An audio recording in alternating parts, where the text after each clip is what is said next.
Krisis kebeluran penduduk di Gaza semakin buruk.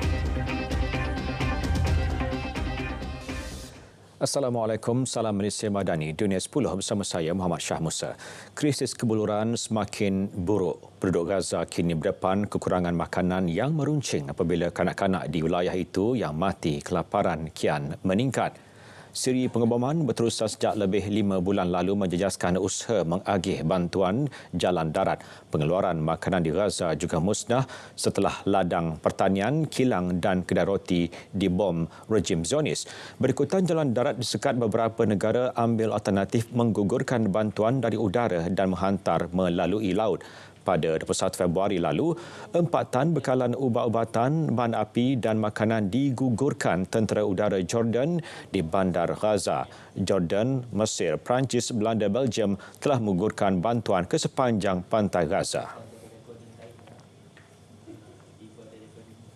Sementara itu, tabung kanak-kanak Pertubuhan Bangsa-Bangsa Bersatu UNICEF memberi amaran bahawa satu malapetaka jika tentera Zionis Israel melancarkan serangan darat di Bandar Rafah. Menurut jurucakap UNICEF James Elder, serangan Israel ke kawasan itu dijangka membunuh sejumlah besar kanak-kanak.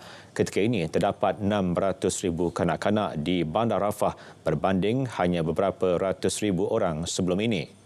Lebih separuh daripada 2.3 juta penduduk Gaza kini berkumpul di Rafah yang bersempadan dengan Mesir.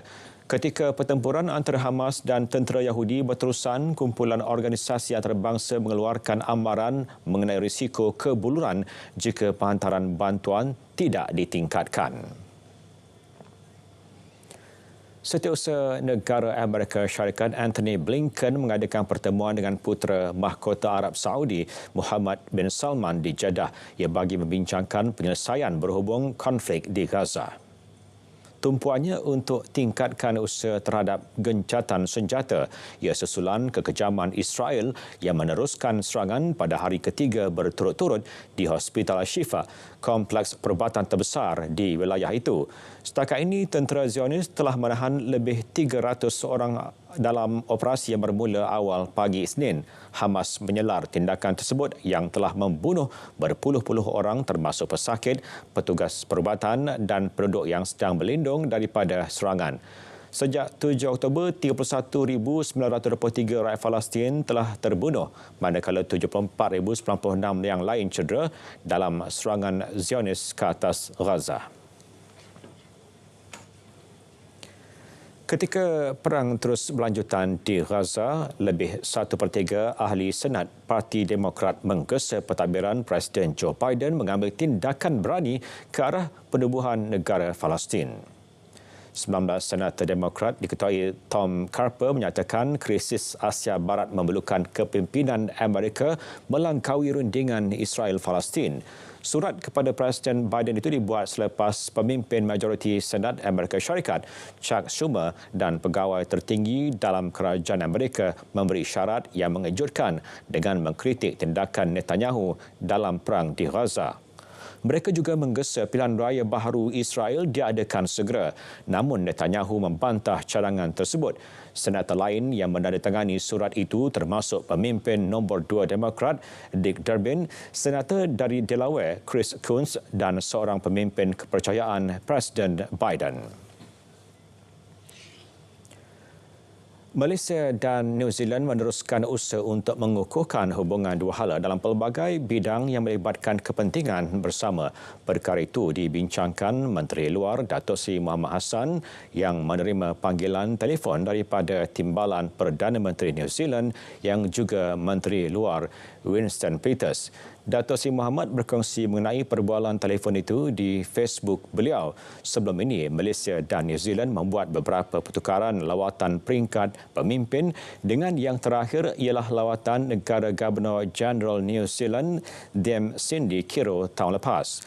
New Zealand adalah rakan dagang kedua terbesar Malaysia di rantau Pasifik dengan jumlah dagangan keseluruhan bagi kedua-dua negara setakat Jun 2023 bernilai RM6.32 bilion, peningkatan 15.3% berbanding RM5.48 bilion bagi tempoh sama pada 2022.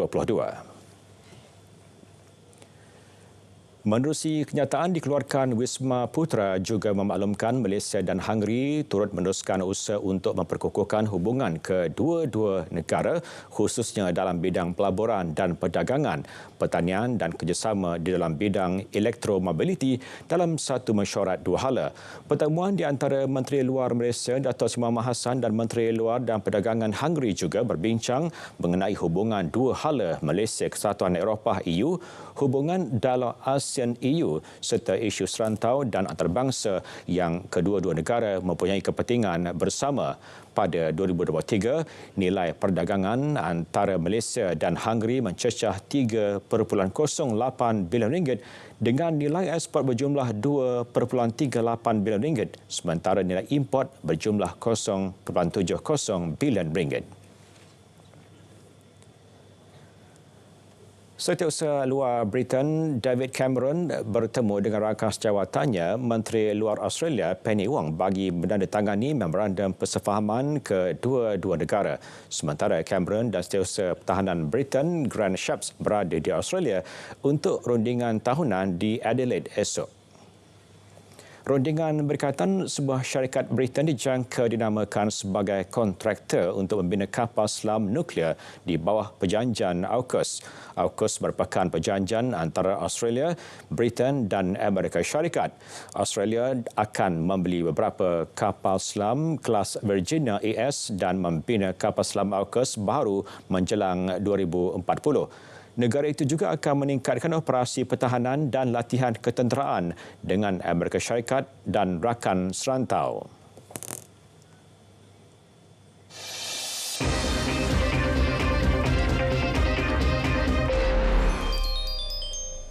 Suruhanjaya Pilihan Raya Umum Indonesia KPU umumkan gandingan Prabowo Subianto Gibran Rakabuming Raka sebagai pemenang rasmi pemilihan Presiden dan Naib Presiden Pilpres 2024 berdasarkan kiraan undi di 38 wilayah Indonesia dan 128 pusat pengundian di luar negara. Prabowo Gibran mendapat 58.6% undi. Pesaing mereka, pasangan Anies Baswedan Mohaimin Iskandar memperolehi 24.9% undi, manakala Ganjar Pranowo Mahfud MD mendapat 16.5% undi. Hasil rumusan KPU menunjukkan Prabowo Gibran menang di 36 wilayah dan 2 lagi wilayah dimenangi Anies Mohaimin. Keputusan rasmi itu diumumkan Ketua KPU Hashim Ash'ari seperti yang disiarkan melalui platform rasmi sosial medianya. Pesta demokrasi di negara demokrasi ketiga terbesar di dunia itu pada 14 Februari dibuat untuk menentukan pengganti Presiden Joko Widodo yang menamatkan penggal kedua dan terakhirnya pada Oktober. Sementara itu, Perdana Menteri Datuk Seri Anwar Ibrahim menjadi pemimpin pertama mengucapkan tahniah kepada Prabowo Subianto yang dipilih sebagai Presiden Indonesia baharu. Perdana Menteri menyatakan keyakinan Prabowo pasti dapat menggalas mandat yang diberi dengan cemerlang. Ucapan itu disampaikan ketika Datuk Seri Anwar menghubungi Prabowo selepas pengumuman keputusan rasmi pemilu. Perdana Menteri berkata, beliau dan Prabowo bertekad memperkukuh hubungan dua hala mencakupi pelbagai aspek selain berikrar untuk bekerjasama rapat di pelbagai forum, pelbagai hala terutama dalam ruang lingkup ASEAN. Pihak berkuasa Indonesia menyelamatkan 69 pelaran Rohingya selepas sebuah bot karam di luar pantai wilayah Aceh. Berpuluh-puluh pelarian lagi hilang dihanyutkan arus dan dikhawatiri mati lemas. Pasukan penyelamat membawa pelaran Rohingya ke pantai selepas mangsa berada di dalam laut sambil berpaut pada bot yang karam. Agensi Pelarian Pertubuhan Bangsa-Bangsa Bersatu UNHCR menyatakan bangsa yang terselamat memberitahu bot itu membawa 151 orang pelarian Rohingya. Etnik Rohingya berdepan penganiayaan di Myanmar dan ribuan pelarian mempertaruhkan nyawa melakukan perjalanan laut dengan menaiki bot untuk ke Malaysia atau Indonesia. Sejak pertengahan November hingga akhir Januari, 1,752 pelarian, kebanyakannya wanita dan kanak-kanak, mendarat di wilayah Aceh dan Sumatera Utara.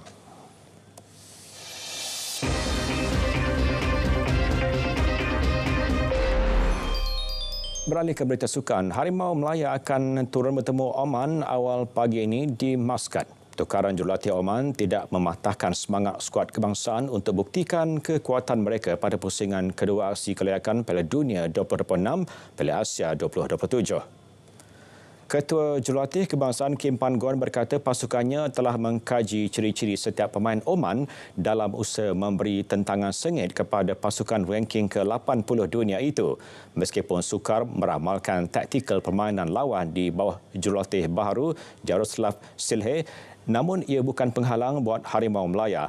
Pan-gon berkata kedudukan Malaysia di tangga teratas kumpulan D pada pusingan kedua kelayakan itu turut memberi tonik tambahan kepada pasukan negara. Selepas perlawanan ini, Malaysia di ranking ke-132 dunia akan menentang Stru sama di Stadium Nasional Bukit Jalil Selasa ini. Pemain bola sepak Brazil Dani Alves dibenar dibebaskan dari penjara dengan jaminan €1 juta. Mahkamah Barcelona memutuskan Alves dibenar untuk menjalani hukuman di rumah. Dia disabitkan dengan kes rogol dan kebenaran itu diberi ketika rayuan terhadap kes berkenaan masih berjalan. Sebelum ini, Alves telah menjalani suku daripada keseluruhan 4 tahun setengah hukuman penjara. Menurut media tempatan, untuk pembebasan tertuduh, pihak pembelaan perlu mengemukakan wang ikat jamin. Syarat pembebasan Alves termasuk melepaskan kedua-dua pasport Brazil dan Spanyolnya. Dia juga dikenakan perintah sekatan daripada mendekati mangsa. Kelayakan Piala Dunia 2026 dan Piala Asia 2027 beraksi di pusingan kedua dalam kumpulan D dengan kedudukan ke-24 terbaik Asia. Aksi Harimau Melaya kini dengan misi yang nyata. Peluang kedua untuk Malaysia dan jaringan lock in the box mencetuskan jaringan yang kita perlukan. Jumaat 22 Mac, Oman bertemu Malaysia 1.30 pagi, saluran OK dan saluran sukan RTM. Saksikan juga secara penstreaman langsung di RTM Klik.